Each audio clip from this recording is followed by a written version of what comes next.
thoughts on being 7 years sober. Probably with some tangents, but first, you know the drill, you know the deal. We gotta do some channel maintenance, some channel hygiene. So if you're new here, welcome to my nonsense. If you're old here, welcome back, OGs. If you're new here, please consider hitting subscribe, and if you're old here, go double check, make sure you're subscribed, hit the like. If you like, leave a comment. It could be anything related to the video. It could just be a hello, a few emojis, whatever, as long as it's cool and respectful. Hit the notification bell. As always, I will link my tip jars down below in the description box. You can buy me a coffee if you want. For my sobriety week, my sobriety month. Now I lost track of what I was talking about, so anyway, you're invited to my Patreon. I know not everybody can come, but you can't say you weren't invited. I post a lot over there. The link to that is also down below. Okay. Thoughts on being 7 years sober. And I do these kind of every year, so a lot of it'll be a repeat. Not much has changed about my sobriety. 7 years is a big one because, well, 7 years is, every single one of them is big. Your 1 week is big. Your 3 months just feels huge. 3 months is like a huge one. I don't know why 3 months is, but it is. Your 1 year, 2 years, you know. But there's something about the 7th one that, well, they say it's because, like, the statute of limitations is up on all your crimes. So you have regained respect. I think you deserve respect no matter where you're at in your journey, and even if you're in the trenches still. But it's just like a feeling of relief, maybe, that like you are 7 years out from any stupid crap that you did, but also it takes 7 years to regenerate a whole new set of skin. So you don't have any of the same skin you had 7 years ago, which is kind of cool. Nobody that touched you in your drinking years, if you haven't touched them since, they haven't touched you. Not really. They're still in here though. It's just a pretty cool one. I need to go get a balloon, but I don't know that I have a lot to do today. But let's just go over. When I first got sober, and I still recommend when people first get sober to spend a lot of time in any kind of sobriety group. And I know they kind of suck. I do, but I think you need to make a few sober friends. And I have my issues with AA. I have my issues with sponsors that I've had. Big issues, actually. And it's not, I don't think the AA is really for everyone. But there's other groups out there that you can try. Just try to make a few sober friends, because you might have absolutely none when you start. I mean, who did I have? My grandma was sober. And she wasn't super sober through like AA. She just stopped drinking many years ago, so I had a grandma.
reason, and I have willpower towards other things, but for some reason, like me and alcohol, I have to admit that, like, I don't know what it is.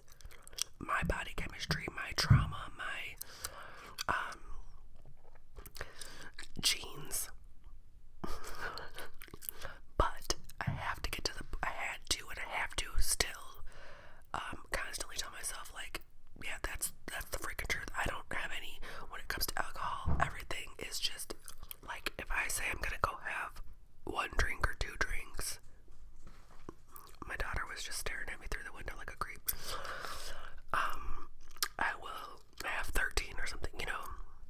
I have no control. After I have one drink, I probably have control, but two, you're gone. 2 or 3, like you're going in. I just have no power over alcohol. 2, came to believe that a power greater than ourselves could restore us to sanity. So power greater than ourselves. When you're in AA, I mean, they do talk about the power greater, and for most people, that's their God, you know. And some people are atheists, and some people really struggle.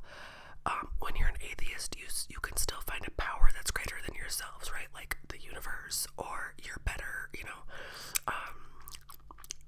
Times when you were a better person, or what you think that you could be. But there are literally people, and I think these are the people that might be like malignant narcissists or something, that they really won't just pick something for the moment. Like, no, there's no greater power than me. I'm the end all be all. And I find that odd. And there's people that they'll just say, well, just pick the doorknob. The doorknob is a power greater than yourself. And I'm like, that's silly to me. I mean, I don't think in terms like that. I think maybe just good luck. I don't want to think too hard about it. If you're that difficult and you can't think like that there's something outside of you that's for the good, for the betterment, that wants the best for you. And so none of that, I'm not going for it. I don't want to discuss that with people. Also, people that come in and say, my wife wants me sober, so I'm going to use my wife as, the power grid. Kick rocks, dude. Like, you're not going to come in and or start your program just because mom told you to. You have to want to be a different person. You have to be you yourself. Has to be so sick of your own shit. And if you're not ready. You're wasting your wife's time. I mean, I guess she got ready for an hour. But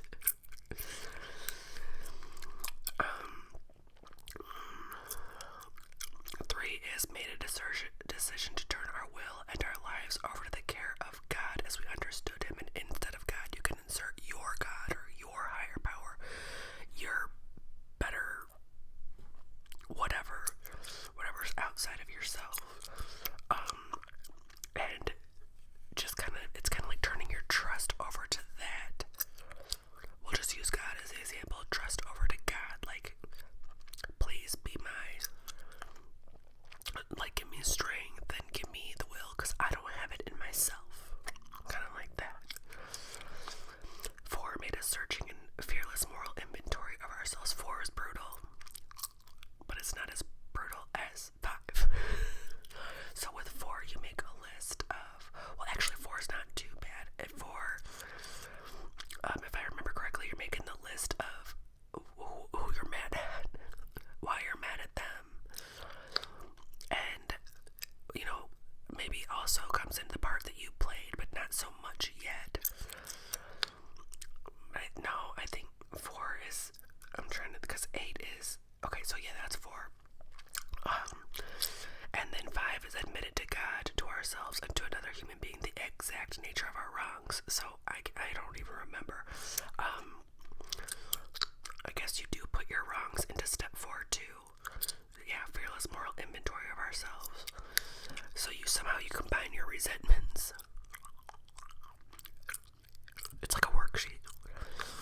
And, but all that you did wrong too, right? So I remember I did my 4th step and it was pathetic because my sponsor, Betsy, something was wrong with her. She would have us come over and help her with her chores around her house while we did these steps with her. That's what I mean about how sponsors can have weird motives and weird intentions and weird power trips. And at the time I was new, so I was like, okay. And so I'm sitting there telling somebody all the pathetic stuff I've done, throughout my life and drinking career, and she's like scrubbing a toilet, and I'm like, strike one, bitch. But like, I did not feel unloaded after that, and usually most people do. Like, if you're with a good person and you're like, look, I did some dirt, here's what I did, and they're looking at you and they're like, I've done some of that, I've done worse, or I've heard stories of people that have done this and they're okay now, stuff like that. Like, you probably do feel lifted, like getting it off your chest, but mine kind of fell flat. So that in step 5 is when you're telling another human being, which would be your sponsor, be careful. And how do you be careful when you're new? How do you know who to pick? You pick somebody, you think, okay, this person seems like they have some sponsees. Well, yeah, that's because it's like, they're like an MLM. They turned AA into their MLM,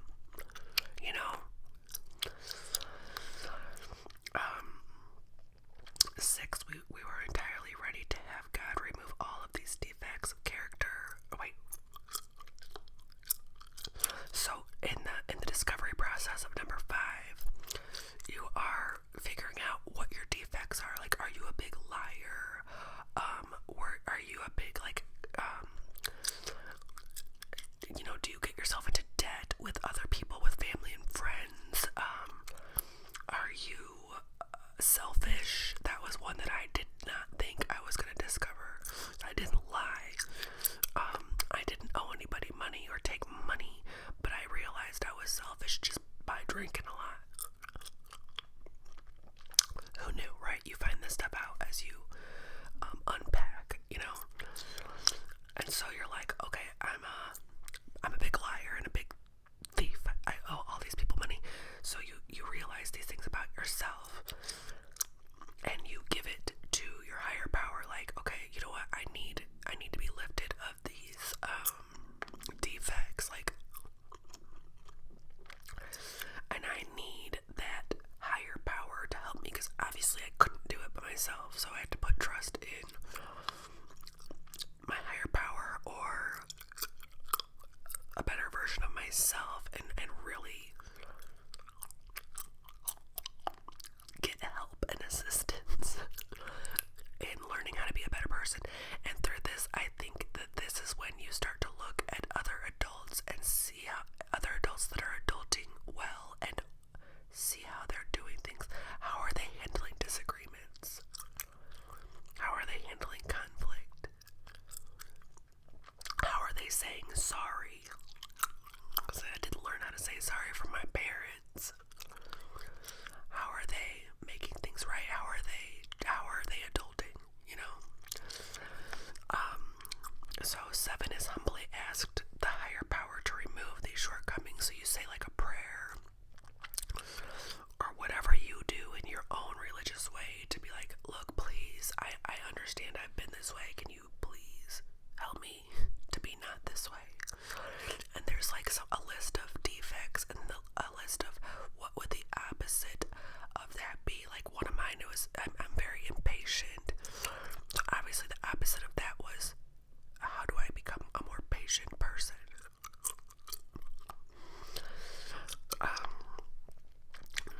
Made a list of all persons we had harmed and became willing to make amends to them all. So this is another tough one.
you cheated on your high school girlfriend, and you think that you need to, she's got you blocked on everything 10 years later, and you think you need to go knock on her door and apologize to her. No, she's fine.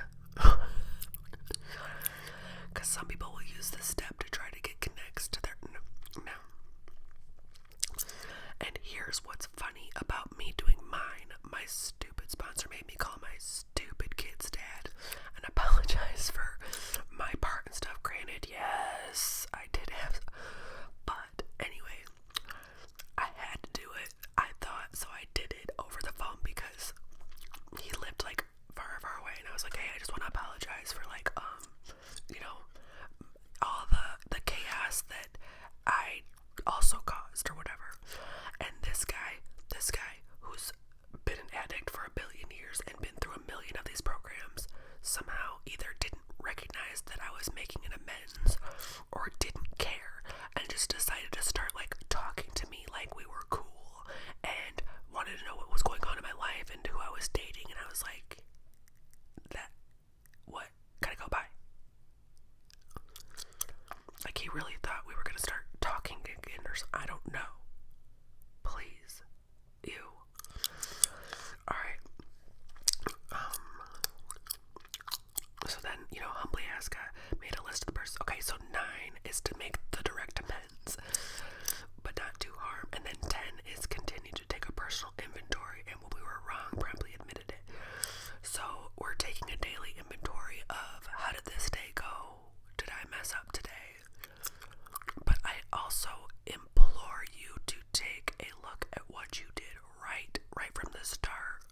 What are you doing better? That's how you're taking a personal inventory. It's not all about what you did wrong.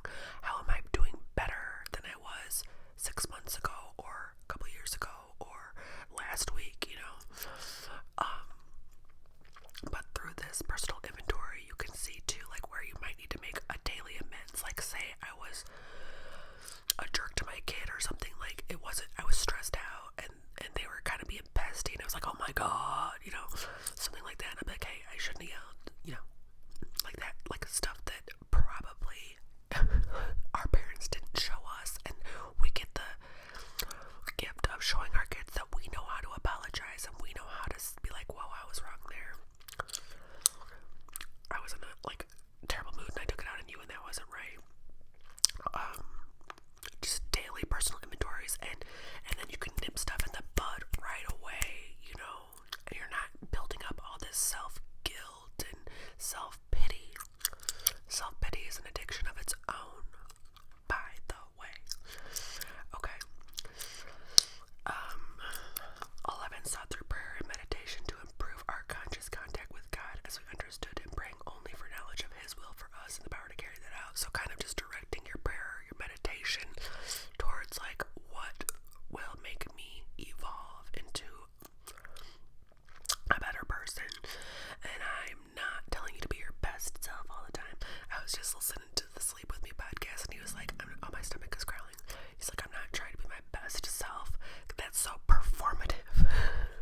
And I was like, I was looking how to articulate that. And he did it for me. Sleep With Me podcast. I love him. Scoots. But yeah, like I want to be a good version of myself.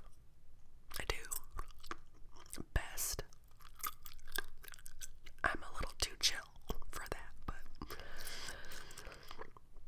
having had a spiritual awakening, this is 12, this is the last step, but having had a spiritual awakening as a result of these steps, we vowed to carry this message to alcoholics and to practice these principles in all of our affairs. So it's kind of like, okay, so now you know these